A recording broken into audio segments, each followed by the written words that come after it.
Okay then guys, so we're going to attempt to do the top. So what we're going to do is, this is a very thinned down, it's very watered down SBR. So when you're wanting to stick a new layer of cement onto another one, and this one's already dry, okay, if you want something to stick very well, water it down first of all. Don't put SBR or a bonding agent on there neat, because this very thin down version needs to soak into the old cement. Okay, so that's the first step. Is obviously we're going to put a layer of new concrete around the top edge here, so we want to make sure that we've got a layer of bonding agent all over.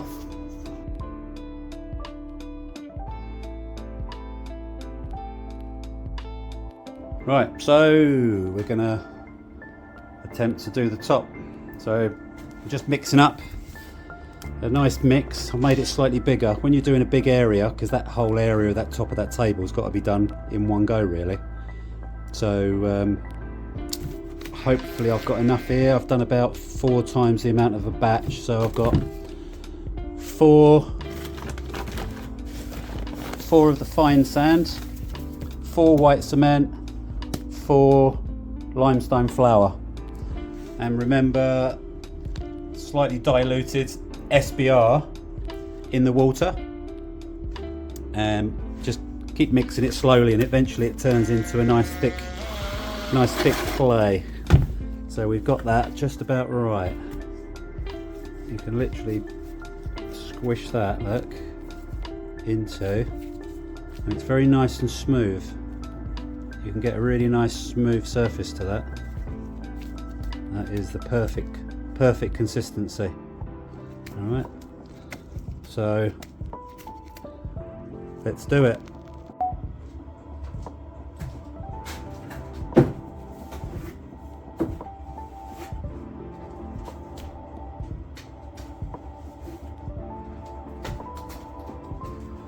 Right, remember what I did last time is to get a piece of it and scrape it.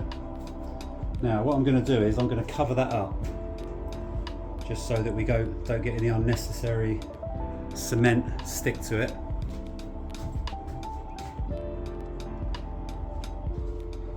Right, so let's scrape a little layer of this new cement around the edge, which gives it a nice bond.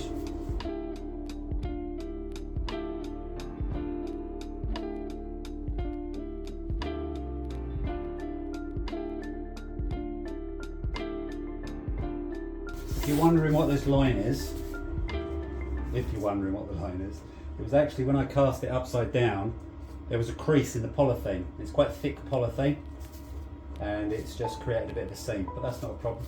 We can get around that.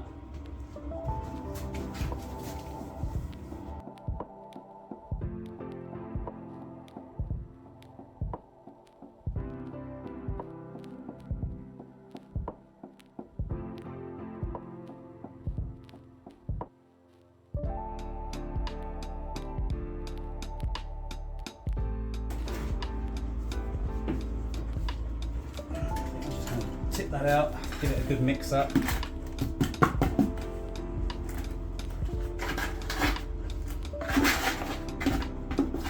And if it is too much, we can always take some off.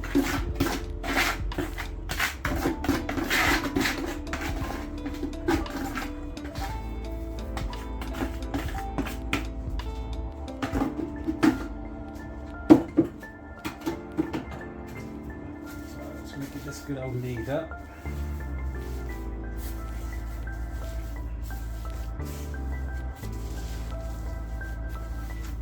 Make sure there's no lumps of that limestone flour. Can sometimes, if you're not careful, it can leave little crumbs of it. You will actually see when you, I don't know if you can see from there, but you can see little white lumps of limestone flour. So get as many of those out as you can.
surprisingly we might be alright.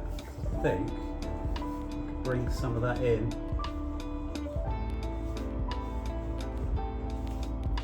In fact, yeah, we're going to attempt to use all of this on there, spread it out evenly, and then it's a case of just getting it as flat as possible.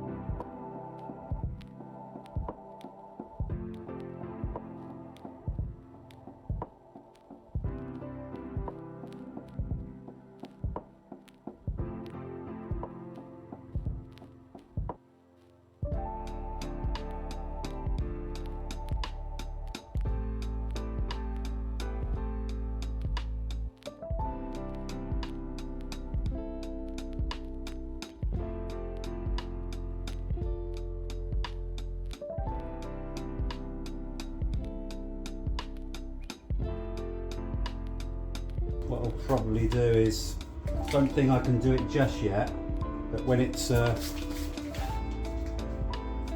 probably when it gets a little bit drier, I'm not too sure whether, oh actually yeah, no, I think that would be alright. We're going to attempt it to put the initial startings of the pattern while it's still wet. And at least this is going to take most of the trail marks out. So it's going to take that initial bit of man-made look away, which will be less work.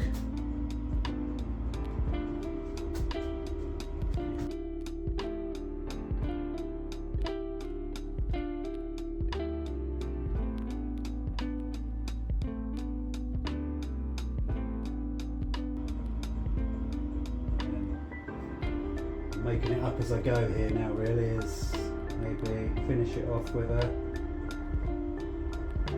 twizzle. Okay. Sometimes you just got to make it up, but that's taken the initial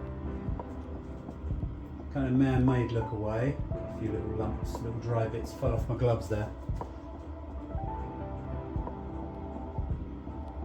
But yeah, that's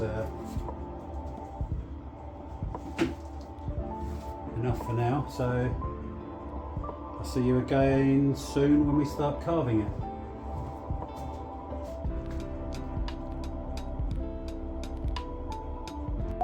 Right, okay, so that's the top layer's been put on there now. As you can see, we run that brush round while it's wet. Just takes away all the trail marks, really. It gives you a head start.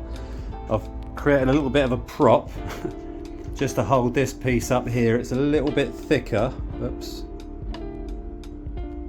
It's a little bit thicker along this edge just here.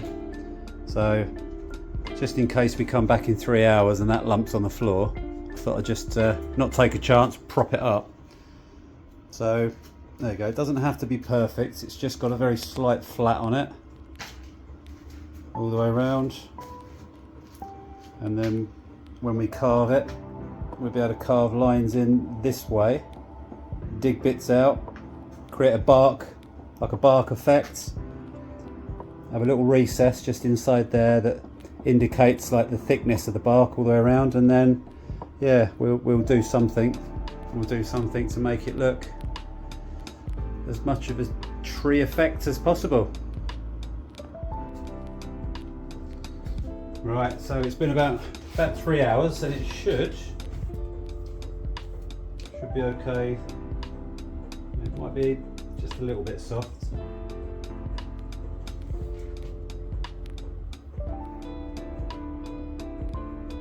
We're going to give it a go.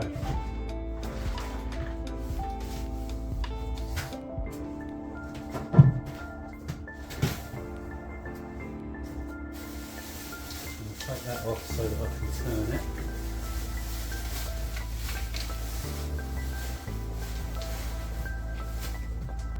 Some something a little bit of plastic with some teeth on it. Whether it'll work or not, we'll see.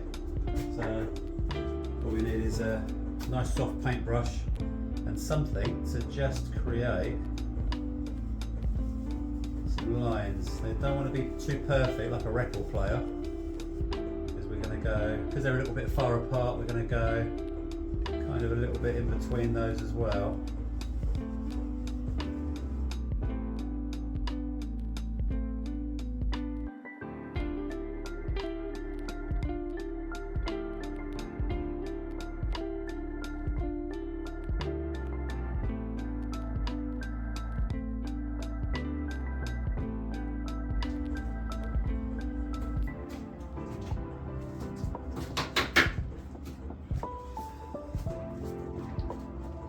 Just brush that off.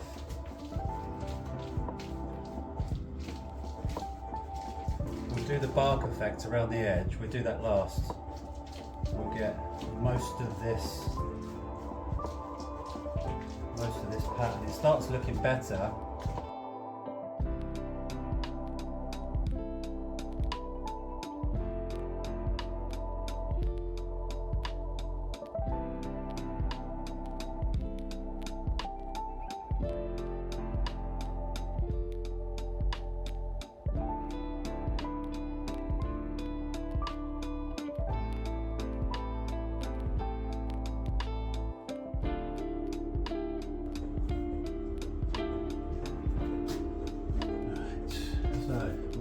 Radiating cracks now. So we're going to go roughly, not exactly in the centre, slightly off to the centre, like so.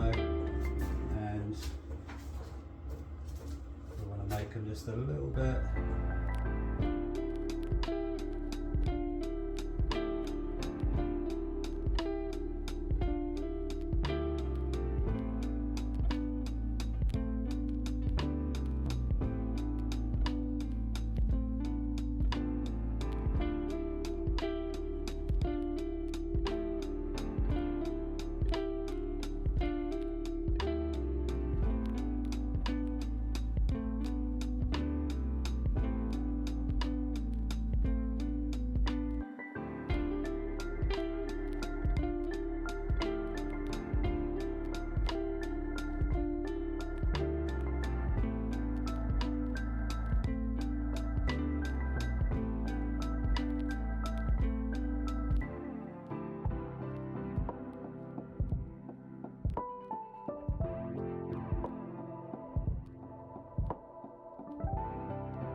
Right, so we're going to clean out some of these cracks now.